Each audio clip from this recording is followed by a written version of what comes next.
Selamat pagi, jumpa kembali dengan saya di sini. Seperti biasa kita ngomong ngalor ngidul, tapi insya Allah tetap ada topiknya ya. Gas lagi langka. Memang tidak di semua wilayah ya, hanya di beberapa tempat tertentu, tapi pelan-pelan mulai merembet kemana-mana nih. Bukan hanya di kota besar seperti Jakarta, Bandung, Surabaya dan sekitar, tapi mulai ke daerah-daerah lain juga. Nih kita lihat kondisi Jakarta sekarang ya. Bagaimana masyarakat udah mulai mengantri gitu kan. Nanteng-nanteng gas ini ingat seperti zaman-zaman kapan begini.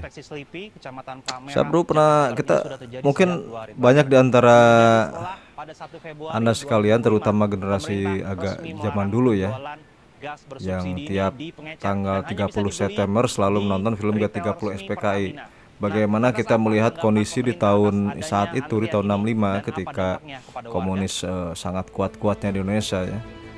Semua serba susah. Ya kan? Sampai antrian itu kan mengantri untuk mendapatkan sesuatu ataupun kebutuhan masyarakat umumnya. Maka saya ketika melihat kayak begini ngantri berjejer berderet kan berjam-jam dengan lamanya, bahkan kemarin sampai ada yang meninggal ya di mana di Pamulang di Tangerang kalau nggak salah namanya Bu Yoni udah sepuh gara-gara kelelahan berdiri berjam-jam demi untuk mendapatkan gas begini. Yang mana kelangkaan gas ini katanya ya bukan katanya memang berdasarkan faktanya dikarenakan adanya perubahan peraturan yaitu bahwa pengecer tidak boleh lagi menjual gas. Jadi pemerintah sudah mendapatkan fakta bahwa ada pemain-pemain di lapangan yang menaikkan harga gas subsidi. Gas ini kan sebenarnya udah disubsidi sama pemerintah. Jadi harga eceran tertinggi itu yang sampai ke masyarakat seharusnya cuma 5.000 6.000 lah. Sekarang kita semua kan tahu rata-rata tidak ada ya yang jual di pengecer itu 20.000 ke bawah gitu. Rata-rata 20.000 ke atas. Mahal sekali. Dan ternyata untungnya berlipat kali gitu kan.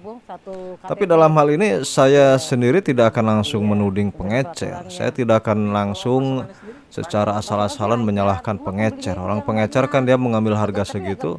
Ya kemungkinan besar dia ngambil pun juga sudah harganya lumayan dari sananya. Mungkin dia cuma dapat untung ya 5.000 misalkan ya, katakan segitu ngambil untungnya. Nah, harus ditarik lagi ke hilir, dicari benang merah. Nah, yang mana pengecer itu mengambil lagi, misalkan agen sudah belinya dapat harganya berapa lagi, disusuri lagi dan hal-hal semacam gini. Saya sangat menyaksikan jika pemerintah betul-betul tidak tahu 100%. Orang pemerintah itu dia yang membuat keputusan, dia yang mengatur distribusi. Dia yang mengawasi, yang mengendalikan. Kok sampai nggak tahu ya harga gas apa namanya permainan kalau mereka menyebut ada permainan harga gas subsidi kok sampai nggak tahu itu sesuatu yang ya mungkin kuda aja bisa ketawa ya nyengir mungkin kalau dengarkan udah ceritain kayak begitu ke kebun binatang bisa pada tertawa binatang juga kayak dengernya kan aneh lucu gitu kan kalau sampai pemerintah nggak tahu nggak ngerti dan ini sudah terjadi lama saudara-saudara. Harga gas 20.000 ke atas gitu kan yang dulu ya pokoknya udah mungkin dari awal berapa gitu kan sempat juga kita ngalami harga belasan ribu. Tapi kalau berdasarkan keterangan dari pemerintah Bahlil kemarin Menteri Bahlil menyatakan seharusnya harga gas sekarang ini 5.000 6.000 berarti kan perbedaannya kalau misalkan 20.000 aja dia udah bedanya 15 ribuan. Nah kalau misalkan zaman dulu 16.000 berarti seharusnya lebih murah lagi dari 5.000 kan harga sebenarnya itu. Nah, kenapa ini bisa mahal? Ya kita tinggal di gampang banget saja yang udah kepikiran dari Pertamina misalkan berapa kan tinggal diurut. Ada tim pencari fakta, ada tim lapangan dari pemerintah, ada tim pemantau memastikan turun ke bawah. Ya ke agen segala macem kan lancar nggak ada yang bermain nggak di situ ada yang nakal nggak ada yang menimbun nggak dan lain sebagainya. Salah satu trik untuk mengatur harga itu adalah dengan penimbunan sehingga barang itu jadi tidak stoknya itu terbatas di masyarakat dengan stok terbatas daya minta itu otomatis kan menjadi tinggi jadi istilahnya masyarakat dikasih harga berapapun mau dah gitu kan yang penting barang ada itu salah satu trik yang paling umum dilakukan oleh orang-orang yang suka mempermainkan harga yaitu membatasi stok di lapangan, bahkan kalau mungkin sebisa mungkin stok itu jangan sampai melimpah atau berlebih. Ya, kalau perlu bahkan diusahakan banget di bawah standar yang seharusnya ada supaya harga bisa mereka atur semaunya. Nah, sekarang yang harus diteliti menurut saya adalah justru siapa mereka-mereka yang berani memainkan harga ini, dan nggak mungkin pemerintah nggak bisa menyusurinya. Canggih kok pemerintah itu, punya alat-alat penyidikan yang luar biasa, ada intelnya, ada polisinya, ada BIN ya kan, ada pengawas dan pengendali segala macam, badan-badan milik pemerintah tuh banyak ya, ada pengawasnya. Masa nggak ngerti kan? Justru menimbulkan kecurigaan dan tanda tanya dan dugaan-dugaan yang berkembang di masyarakat. Jangan-jangan bahwa sebenarnya ya kan udah jadi TST. Apa tuh TST? Tahu sama tahu. Nah, ini yang viral ya, kita lihat nih. Ini yang viral, Menteri Bahlil ya dimarahin oleh warga masalah gas langka. Tapi lihat ekspresi Bahlil, cungar-cengir gitu. Warga ini benar-benar marah dengan Bahlil. Memang di satu sisi mungkin kita juga memaklumi bahwa kebijakan Bahlil tujuannya tadi bagus juga gitu kan.